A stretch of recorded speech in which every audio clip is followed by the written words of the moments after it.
আশায় বাঁচে চাষা এবং স্বপ্ন নিয়ে বাঁচে।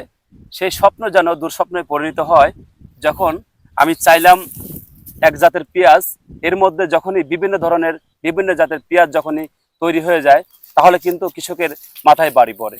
আজকে আমি কথা বলবো কৃষক নূর মোহাম্মদ। প্রতারণা হয়েছে, এক জাতের দান আছে কিন্তু বিভিন্ন ধরনের পেঁয়াজ জন্ম নিছে। সেই সম্পর্কে জানবো একটু কৃষকের মুখ থেকেই। আসলে এই তোমার কি সমস্যাটা কি হয়েছে এটা যদি বলতে।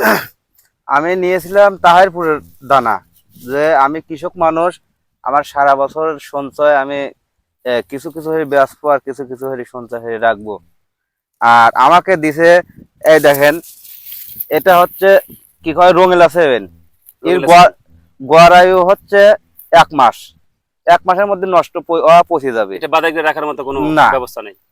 আবার এইটা আছে, এটা হচ্ছে এই সুপার কিং।